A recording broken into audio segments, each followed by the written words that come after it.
Assalamualaikum dan salam sejahtera. Anda sedang menonton Dialog Pemikir Negara, sebuah program khas, kolaborasi khas antara Astro Awani dan juga Majlis Profesor Negara. Malam ini fokus perbincangan kita berpusat kepada banjir terburuk dalam sejarah. Itu yang kalau boleh diungkapkan dan diklasifikasikan terhadap bencana banjir yang berlaku pada tahun 2014 pada beberapa minggu lepas. Dan dalam aspek itu juga kami di Astro Awani sudah melakukan pelbagai perbincangan dari pelbagai sudut. Malah platform Dialog Pemikir Negara ini juga pernah berdiskusi dan juga membincangkan perkara yang sama. Di pihak Majlis Profesor Negara juga aspek pengurusan banjir dan juga perkara ini sudah dibincangkan dalam persidangan kebangsaan yang dilangsungkan pada bulan Disember yang lepas. Dalam konteks itu, malam ini kita mengambil pendekatan dari sudut perundangan sedikit sebanyak kerana perkataan darurat itu menjadi pertanyaan ramai di kalangan rakyat apabila banjir melanda negara pada baru-baru ini, dan dalam bagaimana kita melihat pengurusan itu secara keseluruhan dalam konteks dan juga dengan perubahan iklim yang mencabar pada hari ini. Saya bersama dengan 3 orang profesor dalam Dialog Pemikir Negara hari ini. Di sebelah saya merupakan ahli profesor Majlis Profesor Negara dan juga merupakan profesor undang-undang dari Fakulti Undang-Undang Perakaunan dan Hubungan Antarabangsa Universiti Sultan Zainal Abidin UNIZA, Profesor Datuk Dr. Husin Abdul Rahman. Terima kasih Prof. Datuk kerana bersama kami dalam Dialog Pemikir Negara. Profesor Dr. Khairul Maini Osman Saleh merupakan ahli jawatankuasa Kluster Sumber Asli dan Alam Sekitar Majlis Profesor Negara, juga merupakan profesor dari Universiti Melaya, dan Dekan Fakulti Undang-Undang dari Universiti Melaya yang merupakan ahli jawatankuasa Kluster Governance, Perundangan dan Pengurusan Awam, Profesor Dr. Johan Samsudin Samudin bersama kita. Terima kasih kerana sudi bersama kami dalam Dialog Pemikir Negara pada hari ini. Sebelum kita meneruskan perbincangan dalam konteks perundangan dan sebagainya dan juga governance yang lebih penting, mungkin Profesor Khairul Maini boleh memberikan sedikit pengamatan dan juga analisis terhadap banjir yang berlaku baru-baru ini. Ini diklasifikasikan sebagai sesuatu yang fenomena yang teruk dalam sejarah sepanjang Malaysia mencapai kemerdekaannya, dan dalam konteks itu juga ini adalah juga berlaku pada musim monsun, sesuatu yang bukan luar biasa. Kebanyakan rakyat sudah menduganya, akan tetapi impak yang datang pada hari ini bukan sesuatu yang dapat diduga ataupun dapat diramalkan seperti sebelumnya. Pengamatan dan juga analisis yang boleh diberikan oleh Prof sendiri bagaimana? Terima kasih saudara pengurusi. Susulan daripada soalan yang dibangkitkan oleh saudara pengurusi tadi, saya ingat ada 2 perkara yang kita kena fahamkan di sini. Pertamanya adalah dari segi proses yang mendatangkan banjir tersebut, dan tidak dapat disangkalkan bahawa proses-proses yang mendatangkan banjir datang daripada proses yang dikaitkan dengan pemanasan global, proses yang dikaitkan dengan apa yang dikatakan kesan pasang surut yang juga bertambah tinggi. Ini memang sedang meningkat lewat apa yang dikatakan lewat mungkin 10 ataupun 20 tahun kebelakangan ini.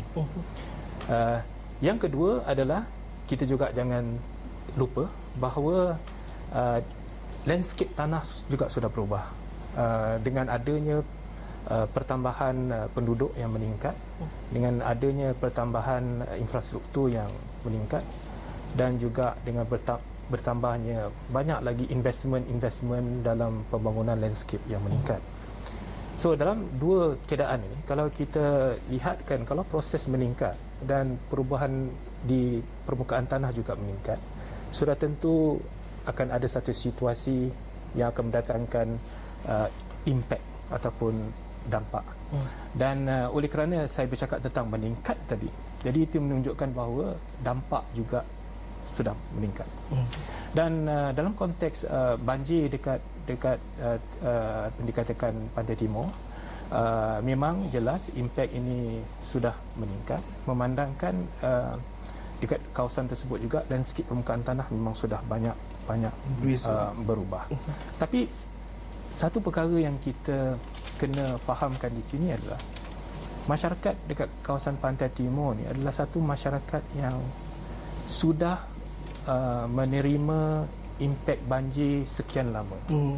Maksudnya mereka sedar banjir akan berlaku dan mereka sedar yang mereka kena buat sesuatu pada waktu banjir yang akan berlaku tersebut. Jadi persoalan yang ditanya sekarang ni adalah mengapa lewat ini ataupun mengapa pada banjir yang baru berlaku ini, mengapa sesuatu apa yang dikatakan proses pengubahsuaian kepada potensial banjir yang akan datang itu tidak diawasi ataupun tidak disedari ataupun tidak ada satu tindakan diambil. Jadi ini satu persoalan yang dikatakan bagi saya aneh. Kalau kita ikut pepatah Melayu, sebelum hujan sediakan payung, sepatutnya pepatah itu sudah sebati dengan masyarakat tersebut. Tapi walau bagaimanapun, pada masa akan datang bermakna kita telah melihat impak ini sudah tentu membawa satu iktibar yang besar pada masyarakat di Pantai Timur dan juga bukan saja di Pantai Timur, kerana peristiwa banjir ini adalah satu seluruh peristiwa yang menyeluruh. ini. Jadi ini sudah membuat satu iktibar kepada kita apa yang akan berlaku pada masa-masa akan datang. Prof menyebut benar sediakan payung sebelum hujan, akan tapi kalau payung itu untuk meramal hujan 20 tahun lepas, mungkin payung yang perlu hari ini lebih besar dari itu. Jadi bagaimana dalam aspek ini kita tidak boleh berlengah lagi untuk melihat kepada SOP dan juga perancangan yang lama. Kita perlu berubah dan perlukan satu anjakan yang besar-besaran. Baik dari segi koordinasi pengurusan dan juga bagaimana data-data diguna pakai untuk tindakan menyelamat dan sebagainya. Dalam aspek itu bagaimana kita melihat bahawa ini sesuatu yang perlu dipelajari dari banjir di Pantai Timur. Dia masalahnya adalah kesedaran yang kita diancam banjir itu mesti sentiasa ada. Kalau kita tiba-tiba tutup pintu mengatakan bahawa besok tak ada banjir, tak perlu kita buat apa-apa. Banjir ini sama macam tahun lepas. Jadi kita akan lupa. Jadi kesedaran tu akan perlu kita apa yang dikatakan hayati. Cuma sekarang ni adalah daya tahan kita perlu kita tingkatkan lagi. Jadi persoalan tentang daya tahan ini dia kita berganjak kepada apa yang dipanggil sebagai total disaster management. Dan total disaster management ni salah satu daripada dia punya inti adalah hazard management. Maksudnya apa yang dikatakan kita mengurus bahaya sebelum dia menjadi bencana. Dan dalam konteks ini kalau kita hayati hazard management ini, bermakna kita akan buat sesuatu untuk meningkatkan daya tahan kita. Termasuklah sebagai contoh misalnya kita mengadakan banyak apa yang dikatakan akta-akta berkaitan dengan boleh atau tidak kita membangunkan hutan, boleh tak kita membina kawasan dekat dengan pinggir laut, boleh tak kita bina kawasan pembangunan dekat dengan sungai dan sebagainya.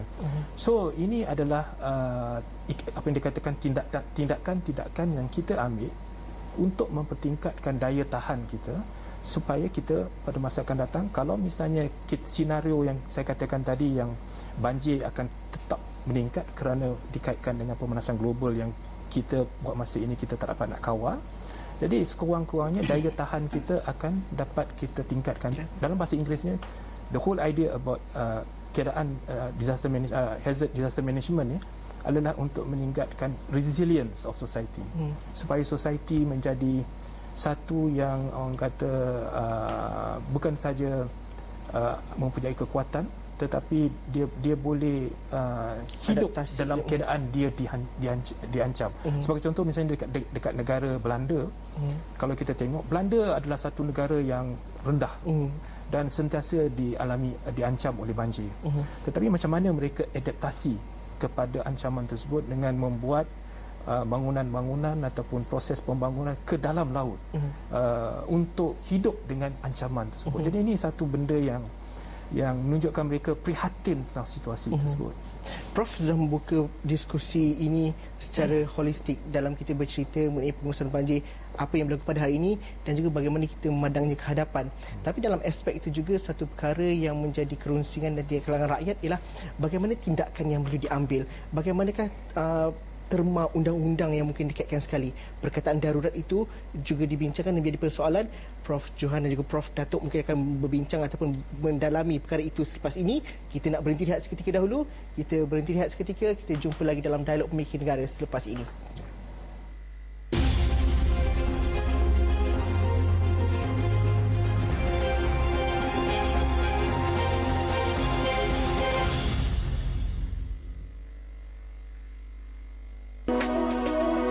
kesibukan harian boleh merosakkan kulit anda.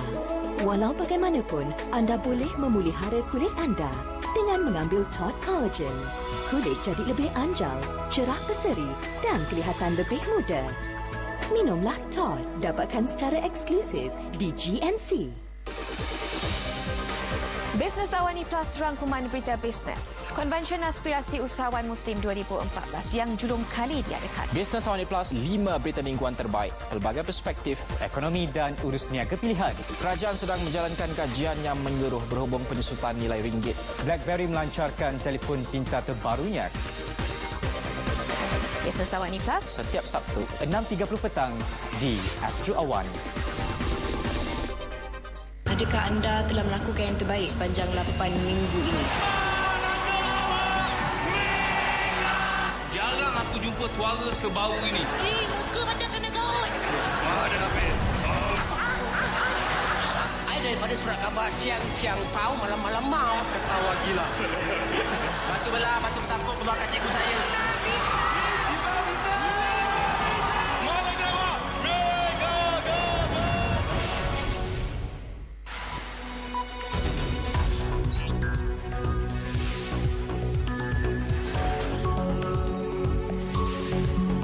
Awani 745 sentiasa membawakan anda Berita-berita terkini dari masa ke semasa. terus menerus, komprehensif, tak kira di mana anda berada. Saya Ashwa Ismail, Rizal Zulkafli. saya Hans Yusof. Awani 745 hanya di Astro Awani.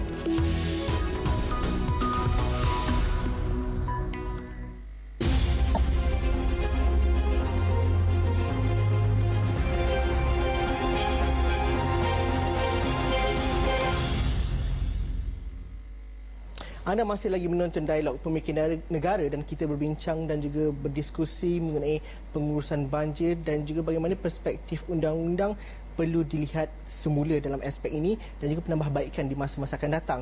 Akan tapi kalau saya mungkin boleh ajukan kepada Prof Johan dan juga kepada Prof Datuk, kalau kita melihat kepada banjir yang datang pada hari ini mencetuskan sesuatu yang di luar dugaan dan di luar jangkaan. Tidak keterlaluan kita katakan kita panik dalam menghadapi situasi ini. Dalam apabila panik dan sebagainya itu, mungkin perkataan ataupun pengisytiharan darurat itu difikirkan adalah satu perkara yang perlu dilakukan dalam menangani situasi krisis seperti ini. Tapi dalam aspek perundangan dan juga aspek governance dan sebagainya, mungkin Prof Datuk mungkin dapat memberikan kita pencerahan dan juga sedikit sebanyak realiti dan juga pelaksanaan dan juga penguasaan pengisytiharan darurat itu kalau kita dapat fahami. Mungkin ada aspek sejarah juga yang kita perlu fahami, Prof. Ya. Pertamanya dalam kita menangani krisis atau bencana banjir yang sedang kita hadapi ini, perlu ada suatu anjakan, perlu ada satu perubahan dari pengalaman-pengalaman yang telah kita lalui kepada satu tahap kematangan, kepada satu tahap kebijaksanaan dan kearifan. Itu perkara pertama. Keduanya dalam konteks masyarakat bertanya soal perlunya darurat itu, kita perlu faham bahawa kita jangan sekali over excited ataupun terlalu ketagih dengan darurat itu. Kerana wujudnya darurat dalam perlembagaan dan perundangan itu ada konteks sejarahnya sendiri. Seperti contohnya, darurat yang diamalkan, yang dilaksanakan pada tahun 1948 hingga 1960, kita berhadapan dengan ancaman komunisme. Proklamasi darurat yang digunakan pada tahun 1969 adalah untuk berhadapan dengan historical context communalism ataupun racial riot pada 13 Mei. Dan beberapa peristiwa proklamasi darurat yang diisytiharkan pada tahun 1966 di Sarawak dalam kes Stephen Kalulingkan yang berhadapan dengan satu keretakan masyarakat antara state dan federalism. Dan juga dalam konteks yang proklamasi ataupun pengisytiharan darurat di Kelantan pada tahun 1977 juga berhadapan dengan kerusuhan. Dan demikianlah selepasnya pada tahun 1969 dan seterusnya, pengukuhan darurat pada tahun lepas 1981, dan bagaimana darurat ini dirombak, diubah selepas tahun 2011. Dan kalau diperhatikan, pengisytiharan darurat ini mempunyai konteks sejarahnya tersendiri. Dalam kita berhadapan dengan bencana banjir ini, kita tidak boleh overexcited, kita tidak boleh menagih, kita tidak boleh terlalu excited dengan darurat sebagai penyelesaian. Darurat bukan merupakan satu mekanisme, bukan merupakan satu pendekatan yang dapat menyelesaikan masalah dalam apa jua keadaan. Tidak. Darurat bawah artikel 150 perlembagaan ataupun darurat di bawah arahan Majlis Keselamatan Negara mempunyai konteks-konteksnya tersendiri. Khususnya dalam darurat yang diperuntukkan di bawah artikel 150 yang digariskan oleh Reid Commission dahulu, asasnya adalah di mana berlaku ancaman yang begitu dahsyat dan begitu di luar kawalan yang mengancam ketenteraman awam ataupun keselamatan negara ataupun kehidupan ekonomi rakyat. Itu konteksnya. Jadi dan demikianlah Akta Darurat ini diperkukuhkan pada tahun 1981 hingga 2011. Selepas tahun 2011 dan terkemudiannya Akta Darurat ini dikawal. Yang ada hanyalah artikel 150 dan perlembagaan. Dan dalam kita berhadapan dengan bencana banjir ini adalah satu konteks baru. Dalam berhadapan dengan bencana ada lebih kurang 11 banyak jenis-jenis bencana, antaranya adalah bencana banjir sekarang inilah. Yang lebih penting bukan untuk mengurus darurat, yang lebih penting adalah untuk mengurus bencana itu sendiri. Ini merupakan satu pendekatan baru yang diamalkan sekarang ini, yang menekan kepada pengurusan dan yang memberi suatu ruang kepada kerajaan, kepada pegawai-pegawai kerajaan, sama ada kerajaan pusat, kerajaan negeri, bekerjasama. Pegawai-pegawainya bekerjasama di Kelantan. NGO-NGO-nya bekerjasama. Rakyat keseluruhannya terlibat. Ini kita panggil sebagai satu pendekatan civilian. Satu pendekatan harmonious, satu pendekatan yang cuba menanamkan responsibility di kalangan rakyat. Tidak kita cuba mengeruhkan persepsi dengan simbol darurat. Kita fahamlah kalau darurat itu. Tapi mungkin juga kerana persepsi dan juga pemahaman rakyat terhadap darurat dalam konteks bencana itu sudah mula ada penambahbaikan dan ataupun rakyat sudah sikit sebanyak cuba untuk memahami konteks darurat itu dalam adaptasi pada hari ini. Dan apabila kalau kita melihat darurat pernah diisytiharkan di beberapa kawasan yang terkesan teruk akibat jerubu, 1997 di Kuching, sekitar tahun 2006 di Pelabuhan Kelang, tidak salah saya. Dan mungkin pertanyaan itu juga mungkin cuba memahami bahawa darurat yang mereka mahukan hari ini adalah kepada gerak kerja dan juga koordinasi itu, kerana itu yang penting. Akan tapi bagaimana kita memahami konsep dan juga peruntukan pengisytiharan itu secara lebih menyeluruh, kerana ianya bukan sekadar koordinasi saja tapi banyak perkara yang perlu diambil kira. Prof. Walaupun saya setuju dengan Datuk tadi berkenaan dengan latar belakang darurat adalah berlandaskan kepada security threat, latar belakang ancaman komunis, ancaman komunalisme dan sebagainya. Tapi peristiwa darurat ataupun senario darurat itu dia lebih luas dari itu. Dan itu sebabnya kita lihat dalam seperti yang katakan oleh Saudara Zul tadi, bahawa tahun 97 Sarawak mengisytiharkan selama 10 hari, 2005 Port Kelang dan Kuala Selangor ataupun diisytiharkan darurat, dan 2013 Muar dan Ledang. Jadi masyarakat melihat dalam keadaan itu boleh diisytiharkan darurat. Dan kita lihat latar belakang darurat di tempat-tempat itu adalah disebabkan oleh jerebu yang teruk, dan di mana keadaan di mana orang ramai tidak seharusnya keluar, curfew perlu diadakan, sekolah-sekolah perlu ditutup, dan services yang tidak penting perlu ditutup, mobilisasi agensi-agensi kerajaan yang kena dikeluarkan untuk memadamkan kebakaran dan sebagainya. dan monitoring of keadaan kesihatan semua terpaksa dilakukan dengan cara yang ekstrim. Kerana inilah sebenarnya senario darurat. Darurat ialah satu keadaan di mana negara terpaksa diadakan dalam keadaan yang high alert dan high situation yang di mana dia boleh menyelesaikan masalah itu dan kembali kepada keadaan asal. Itu sebabnya kita lihat dalam darurat jerebu dulu, ini kembali kepada keadaan asal dengan cepat dalam tempoh singkat. Kerana telah dapat diselesaikan oleh darurat tersebut. Tapi ini adalah the call of the Ketua Eksekutif, itu Perdana Menteri kita sendiri. Dia harus melihat situasi ini. Kalau sekiranya dalam keadaan banjir ini ada melibatkan situasi di mana undang-undang darurat dan extreme measures ini perlu, ini adalah sepatutnya dipertimbangkan tapi keputusannya adalah terletak pada bahu pemerintah. Mereka yang akan melihat sama ada perlu atau tidak. Kalau mereka melihat keadaan di mana ada terpaknya kecurian yang berluasa, masalah security, lepas tu ada masalah mobilisasi volunteers yang kita mahukan ramai volunteers dimobilisasikan ke tempat itu. Jadi kita perlu kenakan kerahan dan sebagainya. Ataupun sekiranya ada masalah di antara persekutuan dengan negeri misalnya. Kerana kita tahu persekutuan dan negeri ada bidang kuasa yang berbeza, dan negeri mempunyai bidang kuasa ke atas sungai, ke atas hutan dan sebagainya, dan persekutuan mempunyai bidang kuasa ke atas keselamatan secara keseluruhannya. Jadi perkara-perkara ini perlulah diambil kira oleh pemerintah dan aspek kesihatan, sekiranya ada wabak penyakit dan sebagainya, bagaimana untuk relocate mereka yang telah terkena akibat dari banjir ini dan berbagai-bagai perkara. Tetapi ini adalah bergantung kepada keputusan dan perkiraan oleh pemerintah, kesesuaian. Kerana ada kesesuaiannya.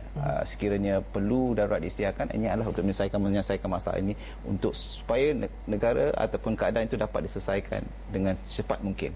Tapi kalau sekiranya perkiraan itu mengatakan bahawa dalam keadaan undang-undang biasa, dalam keadaan biasa semua masalahnya dapat diselesaikan, jadi itulah call of the executive lah, mereka yang buat keputusan. Saya nak berhenti seketika dahulu, tapi saya nak juga masuk dalam aspek tadbir urus dalam aspek ini, kerana ini juga dibincangkan sebelum ini, bagaimana koordinasi setiap agensi yang terlibat dan juga bagaimana fungsi Majlis Keselamatan Negara itu juga ada termaktub terma-terma yang tertentu di bawah itu. Arahan 20 itu mungkin diguna pakai untuk bencana-bencana sebegini.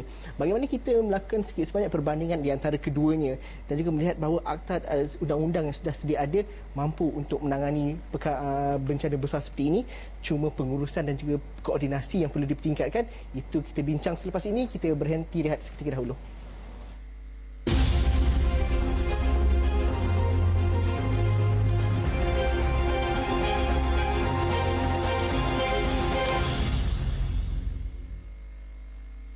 Persoalan yang selalu diajukan sering bermula dengan mengapa? Kami menyelesaikan siapa, apa, di mana dan bila. Rasa ingin tahu sudah sebati dalam diri. Inilah kami.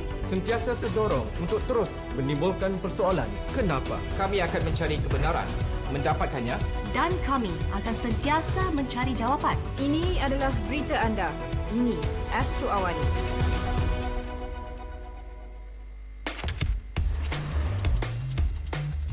Kopiko Purple League menuju ke peringkat seterusnya. Puchong United jauh mendahului dengan Muar City rapat mengejar. Adakah mereka akan kekal di atas atau akan ada pencabar yang bakal menggugat?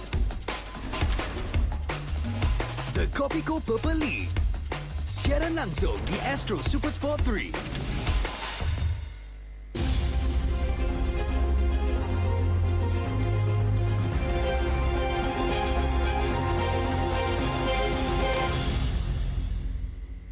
Bertemu kita dalam dialog pemikir negara. Prof. Datuk Dr.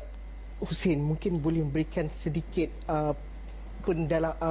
kefahaman mengenai kalau kita melakukan perbandingan antara pengisytiharan darurat dan juga praktis dan juga prosedur yang sedia ada menerusi Majlis Keselamatan Negara dan juga pelaksanaan gerak kerja oleh agensi-agensi yang terlibat. Sejauh mana kita melakukan perbandingan bahawa apa yang sudah menjadi apa yang dikatakan sebagai satu SOP adalah satu perkara yang cukup untuk menangani bencana yang sebegini. Cuma perlukan penambahbaikan. Dan dalam aspek itu bagaimana kita melihat keduanya dan pemahaman terhadap apa yang telah termaktub dalam akta, termaktub dalam fasa-fasa tertentu dalam koordinasi pengurusan banjir khususnya bencana. Ya. Pertamanya adalah artikel 150 di bawah perlembagaan yang memberi kuasa kepada Yang di-Pertuan Agong untuk mengisytiharkan darurat itu perlu dikekalkan. Keduanya adalah selepas berlaku keruntuhan Highland Tower pada tahun 1993, satu arahan 20 di bawah Majlis Keselamatan Negara diperkukuhkan dan ianya telah direview semula pada tahun 2012. Ini merupakan satu pendekatan yang eksekutif, pendekatan yang melibatkan semua agensi kerajaan pusat dan kerajaan negeri di peringkat pusat, negeri dan daerah yang perlu yang perlu menyelaraskan, yang perlu disepadukan dalam berhadapan dengan bencana, termasuk bencana banjir lah. Saya kira kali ini kualiti ataupun tahap pencapaiannya lebih meningkat daripada tahun-tahun dahulu, namun masih ada banyak ruang untuk diperbaiki, untuk diatasi lah. Di antara cabarannya adalah bagaimana untuk kita meningkatkan pengurusannya, bagaimana kita untuk mengikatkan kawalannya, penyelarasannya di semua peringkat. Jadi isu yang besar yang harus digerakkan adalah bagaimana kita mahu menyelaras NGO, governmental agencies, NGO dan rakyat keseluruhannya dalam satu gerak kerja yang boleh membawa suatu penyelesaian. Arahan 20 juga bukan sahaja terhad kepada banjir tapi melihat bencana secara keseluruhan. Dan kalau saya mengambil dari segi faktanya itu, Prof. Khairul mungkin boleh memberikan sedikit kefahaman bahawa apabila arahan 20 itu hanya terbuka kepada semua jenis bencana, mungkin kita perlukan sesuatu yang lebih spesifik kepada banjir.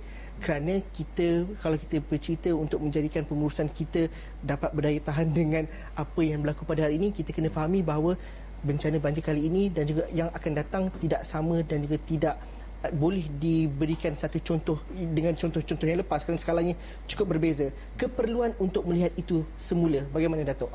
Prof. Terima kasih. Saya tertarik statement yang dibuat oleh rakan saya Prof. Johan tadi yang mengatakan bahawa dalam konteks darurat ni tujuannya adalah untuk memastikan rakyat balik pada kehidupan normal. Dan dalam konteks banjir ni, perkara yang kita kena fahamkan adalah setakat ini 2014 dan 2015, apa yang kita buat berkaitan dengan nak menghadapi ancaman banjir dan juga bencana banjir itu adalah, pada pendapat saya, adalah stopgap measures. Maksudnya tindakan-tindakan yang bukan berdasarkan satu kehendak perancangan pada masa akan datang.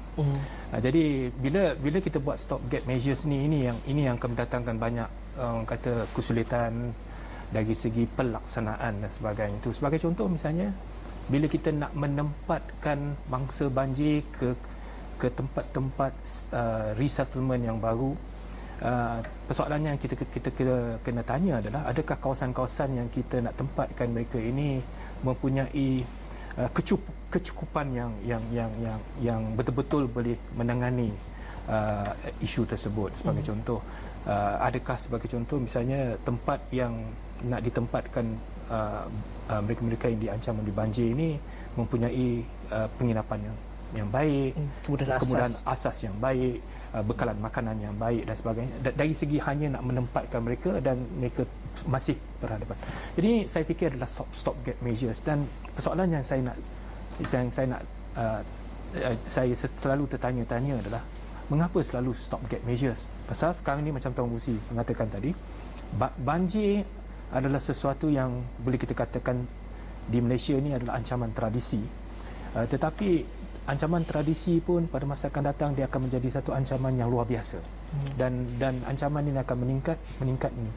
Jadi ini menunjukkan bahawa infrastruktur kita menangani ancaman tersebut perlu mempunyai satu pendekatan yang mungkin lebih kukuh dan lebih berterusan. Termasuklah macam saya katakan tadi, resettlement centers. Jadi ini satu perkara yang perlu dilihat secara mendalam, macam mana nak mewujudkan resettlement centers yang boleh membawa satu aktiviti yang bersifat multitasking. Sebagai contoh, misalnya kalau kita nak buatkan balai raya itu tempat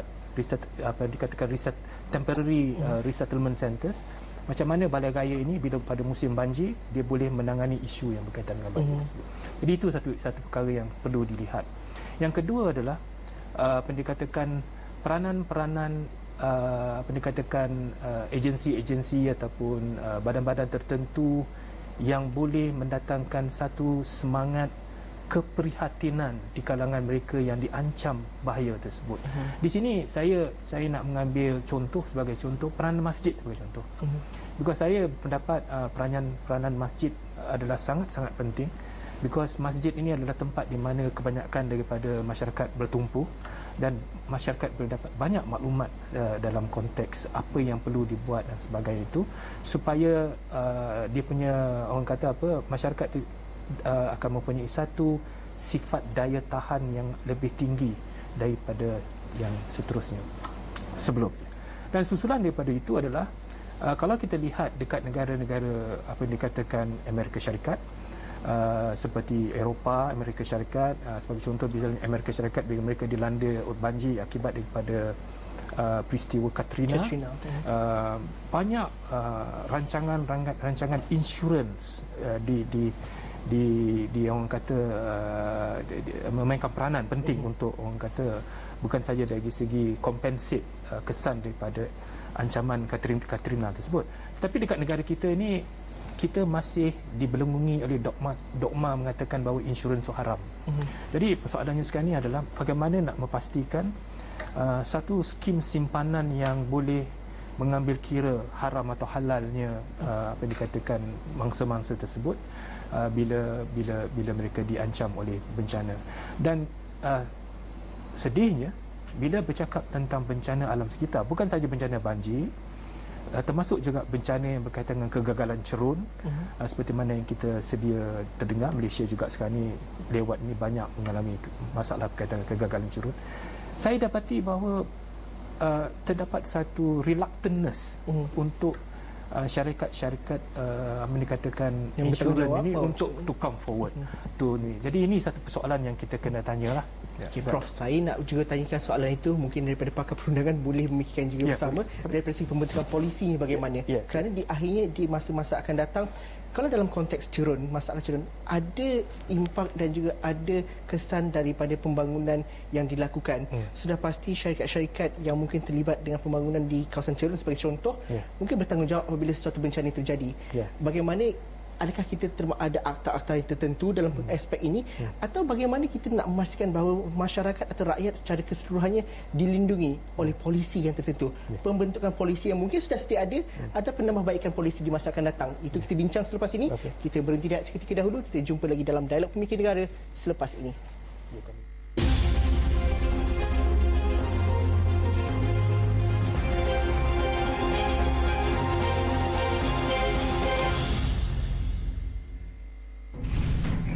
Kerajaan akan menambah dan menggerakkan lebih banyak aset ke negeri yang terjejas akibat banjir. Kalau kita terbang tadi, berbagai cara kita masuk. Dan last kali kita masuk mengikut jalan raya. Sultan Perak menitahkan semua acara sambutan Tahun Baru 2015 dibatalkan. Hilangnya pesawat ini sudah menjadi perhatian internasional dan khususnya perhatian regional. Sebahagian daripada ahli keluarga memilih untuk menunggu di lapangan terbang. Setiap hari bermula pada jam 7 pagi hanya di Astro Awani. Bersama Primadona membawa anda meninjau tempat-tempat menarik yang pasti membuat anda teruja. Pengsan biji mata. Beling-beling kaki. Tengok muka dah tahu dah memang muka Shopee, kaki Shopee. Bukan seorang, kita ada Wiz. Wiz saya. 1 kilometer, go straight, no konak-konak. Menghitung hari. Primadona apabila wanita berbicara. Hanya di Astro Prima dan Astro Maya HD. Bisnes Awani sentiasa melaporkan perspektif terbaru, berita ekonomi dalam dan luar negara. Kami membawakan kepada anda Isnin hingga Jumaat 4 kali sehari. Membawakan bersama pakar kewangan dan juga ekonomi membincangkan isu-isu semasa. Pahat dan terkini hanya di Astro Awani, saluran 501.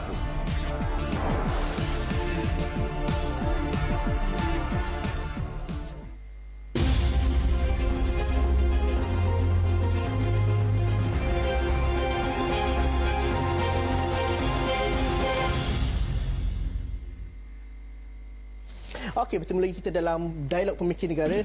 Kita bercerita mengenai pengurusan banjir, dalam masa yang sama kita bercerita mengenai pembentukan polisi sedia ada dan juga penambahbaikan polisi yang sedia ada dan juga urus tadbir yang baik. Dalam konteks itu, tadi Prof. Khairul ada mengatakan bahawa sejauh manakah rakyat dilindungi dalam konteks pasca bencana sebagai contoh. Mungkin rakyat ini mengatakan bahawa syarikat insurans mungkin tidak melindungi saya dalam konteks apabila saya terkena bencana alam. Akan tapi ini sesuatu yang boleh difikirkan bersama untuk jangka masa akan datang, pembentukan polisi yang baru. Kerana kita sedia maklum bahawa kalau mengambil contoh bencana banjir, ini adalah bencana tradisional yang dihadapi oleh kebanyakan masyarakat di Malaysia. Dalam konteks itu, bagaimana kita memandang kehadapan? Prof. Datuk mungkin boleh memberikan ulasan. Sebenarnya dari sudut perundangan, kerangka perundangan cukup banyak dalam konteks berhadapan dengan banjir ini. Sebagai contohnya akta architects, akta engineering, akta pembangunan, akta kawalan kualiti persekitaran, dan banyak akta-aktanya yang wujud di sana sini yang telah diperundangkan di bawah perundangan kita. Yang menjadi hambatan, yang jadi cabarannya adalah bagaimana rakan-rakan profesional kita sama ada architects, valuer, surveyor, engineer, consulting engineer dan pihak majlis kerajaan tempatan dan semua pihak yang dipertanggungjawabkan oleh undang-undang, bagaimana mereka boleh memainkan peranan untuk menjamin keselamatan dari sudut lanskap, dari sudut keadaan dan persekitarannya. Termasuklah soal perundangan mengenai forestry-nya dan sebagainya. Memang banyak perundangannya. Jadi cabaran yang besar di sini adalah bagaimana rakan-rakan profesional ini dalam bidang masing-masing, architects, engineer, surveyor, valuer, majlis kerajaan tempatan dan kerajaan sendiri, sama ada dari UPEN dan di semua peringkatnya, menguatkuasakan perundangan ini. Jadi memang perundangan itu ada. Yang jadi masalahnya sejauh mana ia dikuatkuasakan. Bagaimana pihak-pihak tertentu mengambil mengawal pembangunan yang berlaku ataupun log deforestation yang berlaku ini, yang boleh merumitkan keadaannya, yang boleh mengeruhkan keadaan lagi. Jadi dan satu lagi perundangan yang perlu kita perkemaskan adalah dari sudut insurans lah, di mana pihak private sector, insurer and insured ni, insurer perlu memperluaskan, seperti yang dinyatakan oleh sahabat kita ini, perlu memperluaskan skop perlindungan untuk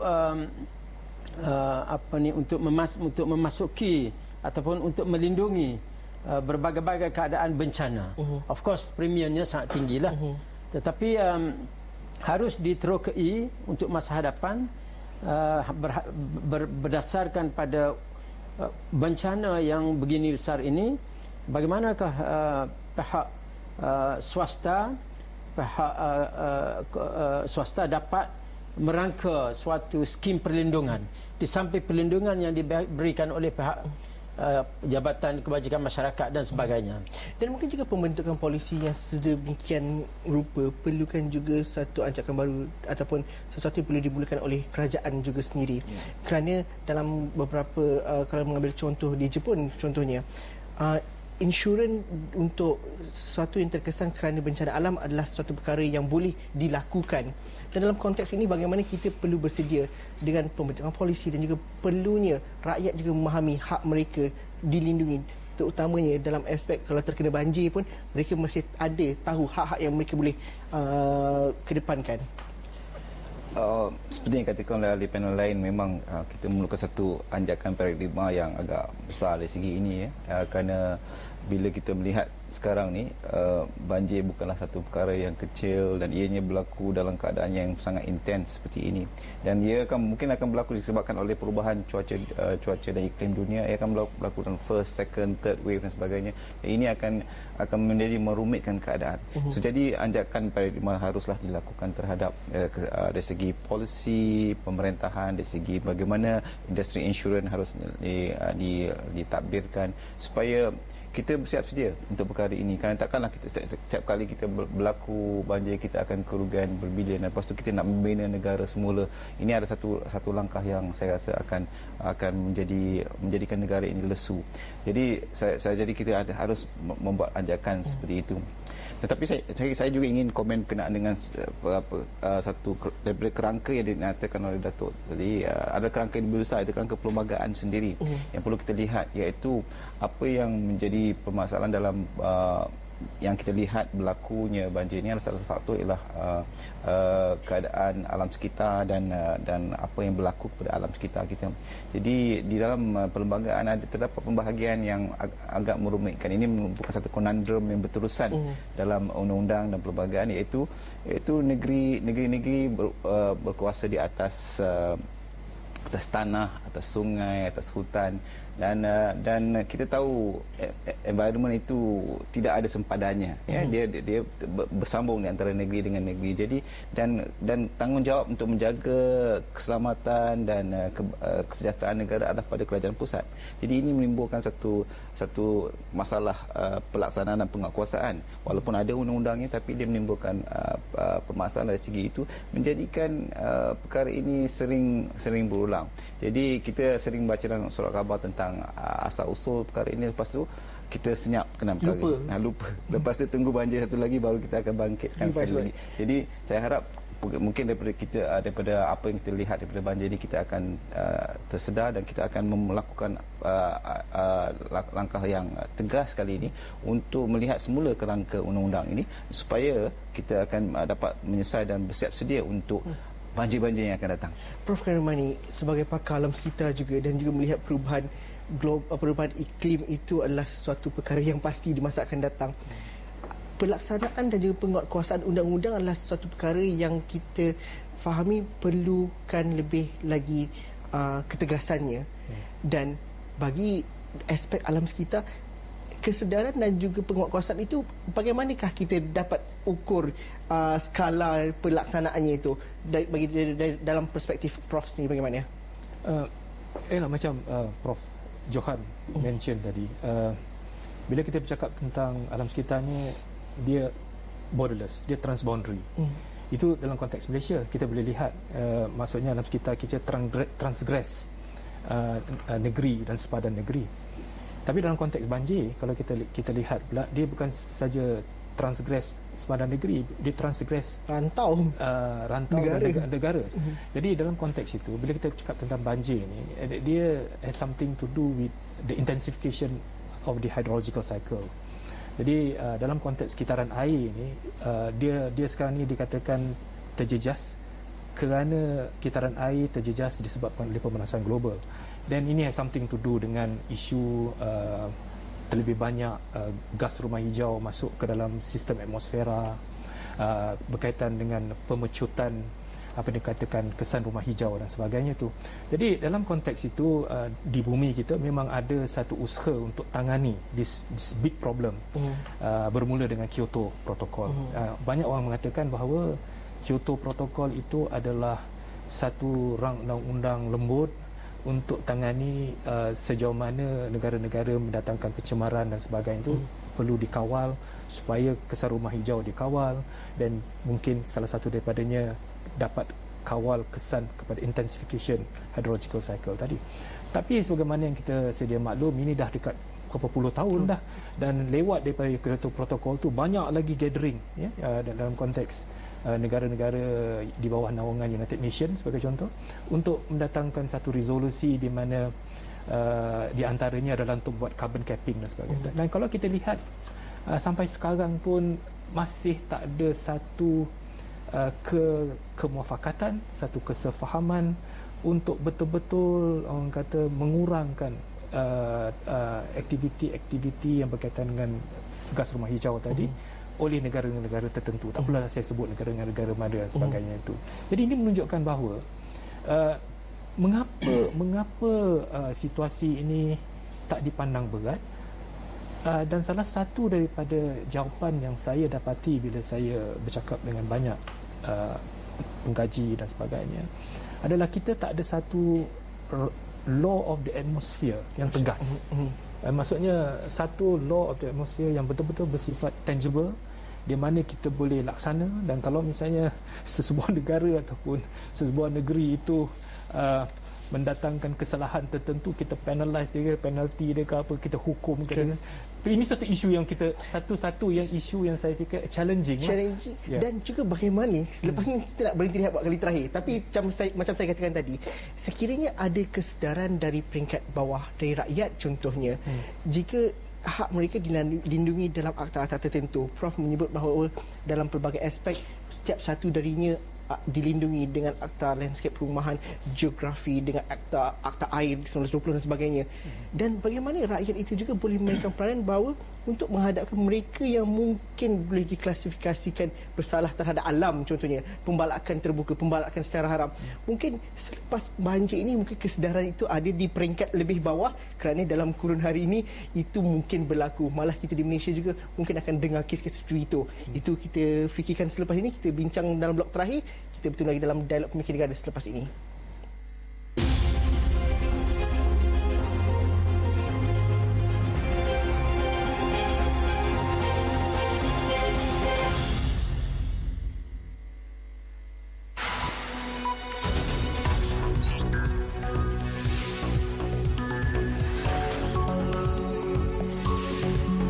Awani 745 sentiasa membawakan anda berita-berita terkini dari masa ke semasa, terus menerus, komprehensif, tak kira di mana anda berada.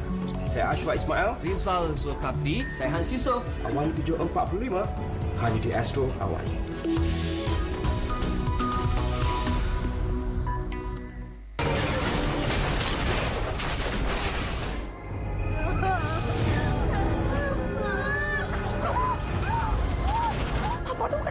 Sakit je.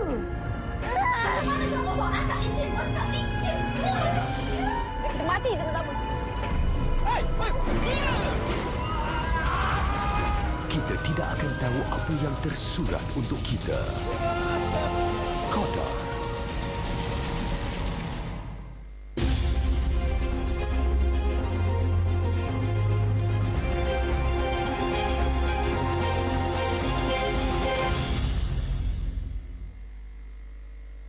Okey, kita di blok terakhir Dialog Pemikir Negara. Tadi saya berkatakan bahawa mungkin kesedaran dalam penguatkuasaan undang-undang ini datang dari rakyat yang terkesan akibat bencana itu. Jika sesuatu perkara berkaitan dengan pembalakan haram sebagai contoh, yang mungkin boleh dihadapkan ataupun dapat dibawa ke muka pengadilan, itu sesuatu perkara yang boleh difikirkan atau boleh dilihat di masa akan datang. Bagaimana dalam aspek itu? Sebenarnya seseorang itu dilindungi dan juga ada termata-mata tertentu yang membolehkan perkara ini dipandang dengan lebih serius lagi daripada segi penguatkuasaan. Prof Datuk, bagaimana?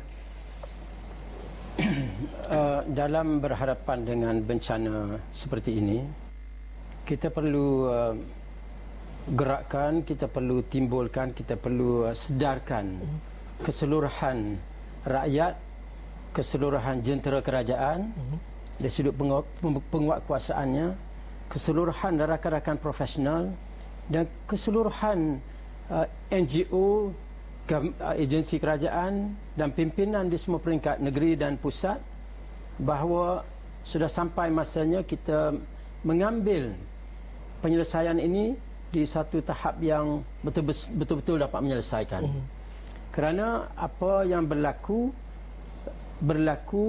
ada di luar kawalan kita, tapi ada yang berlaku yang boleh kita kawal.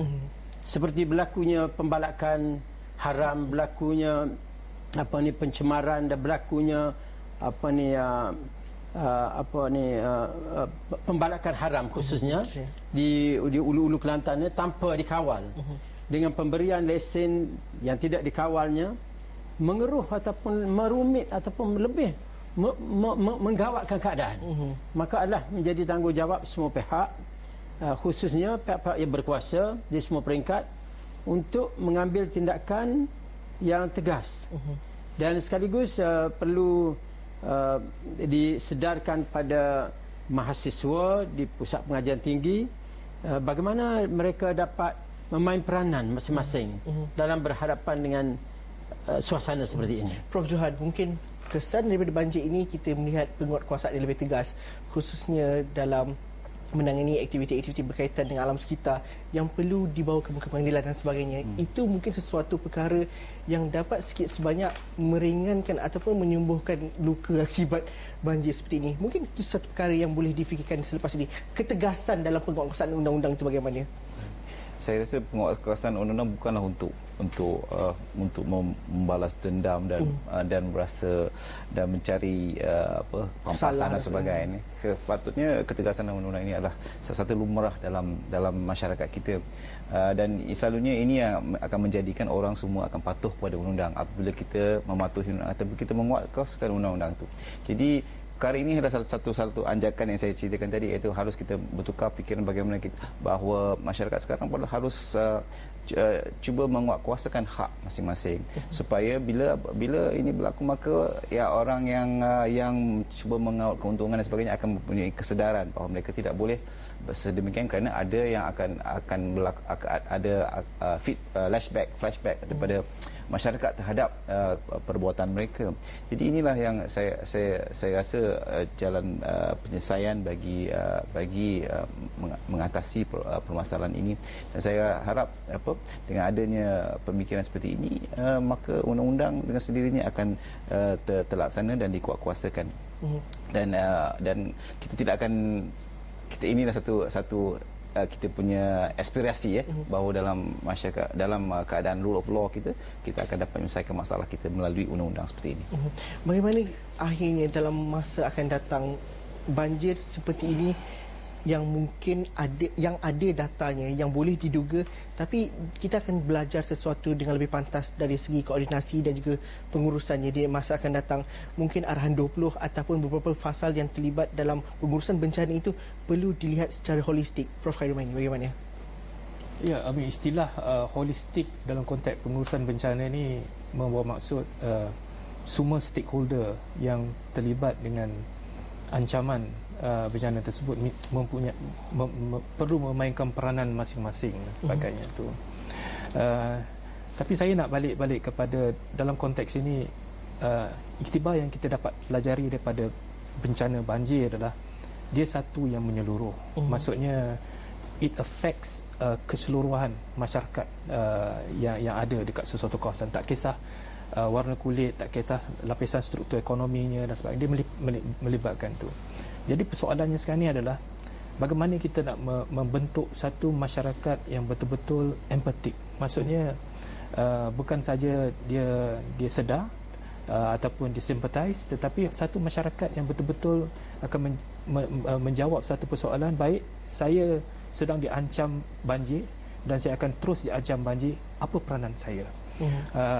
budak sekolah dia ada peranan dia, imam ada peranan dia, Perdana Menteri ada peranan dia, dan sebagainya. Tadi dikatakan bahawa bagi satu kawasan di mana kawasan itu diancam oleh penerokaan hutan secara haram, dekat situ pula ada komuniti manusia dan sebagainya itu, mungkin komuniti tersebut boleh menjadi satu the eyes and the ears of the government sebagai contoh, untuk menyalurkan maklumat bahawa dekat situ ada satu aktiviti yang sepatutnya tidak berlaku. So persoalannya adalah how to build an empathic society in the future, supaya dengan dikatakan penjanaan di society, kita juga dapat membuat satu masyarakat yang betul-betul daya tahan yang tinggi. Maksudnya community yang betul-betul resilient kepada ancaman pada masa akan datang. Saya mungkin ada lebih kurang 1 minit bagi setiap panel melihat apa yang perlu dilakukan dengan segera selepas banjir ini. Prof Datuk, bagaimana? Yang perlu dilaksanakan dengan segera adalah Majlis Keselamatan Negara perlu bersidang dan melihat semula apakah kelemahan-kelemahan fragmentasi dari sudut penyelarasan supaya ia lebih berhasil dalam memberi perlindungan kepada mangsa-mangsa. Prof Karimani, bagaimana? Apa yang benar-benar paling cepat dan paling mendesak perlu dilakukan selepas ini? Saya fikir dalam konteks bencana, kita perlu memastikan bahawa mereka yang diancamkan bencana sekarang ini perlu mendapat pertolongan, bantuan dengan segera. Because kita difahamkan ada di kalangan mereka yang diancam oleh bencana yang telah berlaku ni masih belum menstabilkan diri dari segi penginapan, pemakanan, bantuan-bantuan asas kehidupan dan sebagainya. Jadi itu perlu disettlekan dulu pada dalam masa terdekat. Masa terdekat. Ya. Prof John. Sekarang ni apa yang perlu dilakukan ialah tengok apa benda yang menjadi kelemahan kita sekarang ni. Dalam jangka masa dekat ni kita lihat sekarang ni apa yang masalah ialah bekalan makanan tak boleh sampai kepada tempat-tempat. Jadi benda ni sekarang kadang-kadang common sense. Maknanya kita kena bina lah struktur-struktur supaya helikopter dapat dihantar ke tempat untuk mendarat dan sebagainya. Perkara common sense seperti inilah saya lakukan untuk menyelesaikan masalah. Terima kasih Prof kerana bersama kami dalam Dialog Pemikir Negara untuk hari ini. Terima kasih kepada anda juga yang menonton. Jika ada sebarang pandangan dan cadangan, boleh teruskan bersama kami di platform media sosial kami di Facebook ataupun di Twitter. Teruskan bersama kami juga di astroawani.com. Assalamualaikum dan salam sejahtera. Kita jumpa lagi dalam edisi Dialog Pemikir Negara yang seterusnya. Terima kasih. Terima kasih banyak.